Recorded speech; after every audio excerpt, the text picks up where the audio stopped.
आज हम लोग जियो फाइनेंशियल सर्विसेज लिमिटेड कंपनी को डिस्कस करने जा रहे हैं।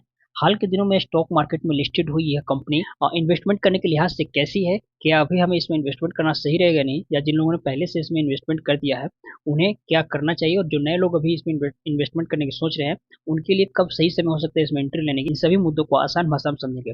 साथ में यह भी समझेंगे कि जियो फाइनेंशियल सर्विसेज लिमिटेड का फ्यूचर कैसे होने वाला है, क्योंकि फ्यूचर यदि अच्छा होगा उसी के बेसिस पर हम इसमें इन्वेस्टमेंट करेंगे तो हमें ज़्यादा फायदा होगा।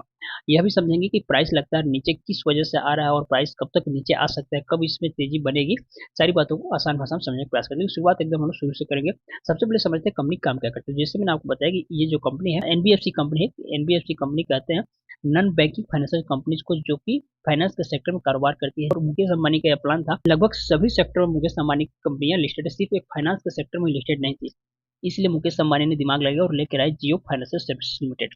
ये फाइनेंस के सेक्टर देखिए आने वाले समय में काफी ग्रो करने वाला है, क्योंकि आपको पता है आज के दिन में शायद ही ऐसा कोई घर होगा जिस घर में ईएमआई ना चल रही हो। और ईएमआई ये कौन देती है? ये ईएमआई बैंक से ज्यादा आजकल जो एनबीएफसी कंपनियां होती है, नॉन बैंकिंग फाइनेंशियल कंपनी, जो वो ईएमआई प्रोवाइड करती है, क्योंकि इसमें ज्यादा झिकझिक नहीं होता है। लोन लोन इस ईएमआई कंपनी में लोन इजीली मिल जाता है। तो आने वाले समय में लोग और भी ज़्यादा लोन लेना चाहेंगे अपनी ज़रूरत को, क्योंकि आजकल ज़रूरत से ज़्यादा दिखावा लोग करना ज़्यादा पसंद करते हैं। दिखावा करने के लिए लोगों को पैसा चाहिए, और पैसा कहाँ से मिलेगा? तो लोग ईएमआई से जिन्हें पैसा मिल जा रहा है तो कहीं और जाने की लोगों को जरूरत नहीं पड़ेगी। इस बेसिस पे भी कह सकते हैं कि आने वाले समय में इस स्टॉक में तेजी बनेगी।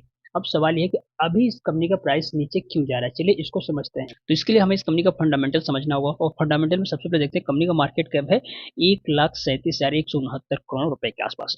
सबसे पहला जो मेन बात है, ये कंपनी अगस्त मंथ में इसी साल के अगस्त मंथ में लिस्ट हुई थी। स्टॉक मार्केट काफी हाई वैल्यूएशन पर ही लिस्ट हो गया था। सबसे पहला तो रीजन ये कि हाई प्राइस पर लिस्ट हो गया था, और लिस्ट होने के बाद लोगों ने जहां प्रॉफिट बुक करना शुरू किया उसके बाद कंपनी का शेयर प्राइस धीरे धीरे करके नीचे आने लगा। ये एक रीजन हुआ।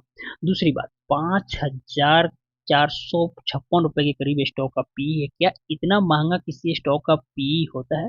पी रेशियो होता है क्या, यदि आसान भाषा में बताएं तो पी का मतलब होता है प्राइस अपन अर्निंग रेशियो। आप कितना रुपया लगाएंगे और कितना मिलेगा।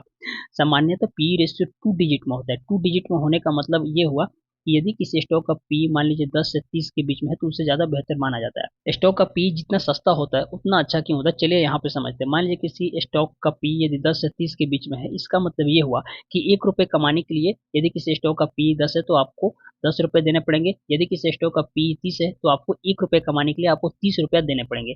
अब आप बताइए आप कौन सा इसमें से सिलेक्ट करेंगे? जिस स्टॉक का पी 10 हो आप वो सिलेक्ट करेंगे, क्योंकि यहाँ पर 1 रुपया कमाने के लिए आपको 10 रुपया देना पड़ रहा है। लेकिन जियो फाइनेंशियल के केस में क्या हो रहा है, यहाँ पे आपको 1 रुपए कमाने के लिए 5,456 रुपए देने पड़ रहे हैं। क्या ये कहीं से भी जायज है? बिल्कुल जायज नहीं है। यही सबसे बड़ा मेन वजह है इस स्टॉक के शेयर प्राइस में इन आज के दिनों में प्राइस नीचे आने का। एनबीएफसी की जो दूसरी कंपनी है, जो इस सेक्टर की टॉप कंपनियां, उनका पी कितना है चलिए एक बार वह भी देख लेते हैं। तो इस सेक्टर की दूसरी सबसे बड़ी बड़ी कंपनियां हैं, जैसे बजाज फाइनेंस, बजाज फिनसर्व, इनका यदि आप पी देखेंगे तो इनका पी देखिए 10 से और सिर्फ डबल डिजिट में इनका पी आपको देखने को मिलेगा। जबकि वहीं पे जियो फाइनेंशियल सर्विस लिमिटेड का जो पी है 5,000 के आसपास चल रहा है। तो जाहिर सी बात है कोई भी व्यक्ति अभी इस वैल्यूएशन पर इसमें पैसा लगाना नहीं चाहेगा। अब चलिए इस कंपनी का एक बार शेयर प्राइस देख लेते हैं, चार्ट देख लेते हैं, चार्ट क्या कहता है। तो कंपनी जब लिस्ट हुई अगस्त मंथ में, तो लिस्ट होने के साथ ही प्राइस नीचे आने लगा था, लेकिन फिर थोड़ा सा प्राइस ऊपर गया और यहाँ पे लोगों ने अपना प्रॉफिट बुक किया, और उसके बाद से प्राइस लगातार नीचे आ रहा है।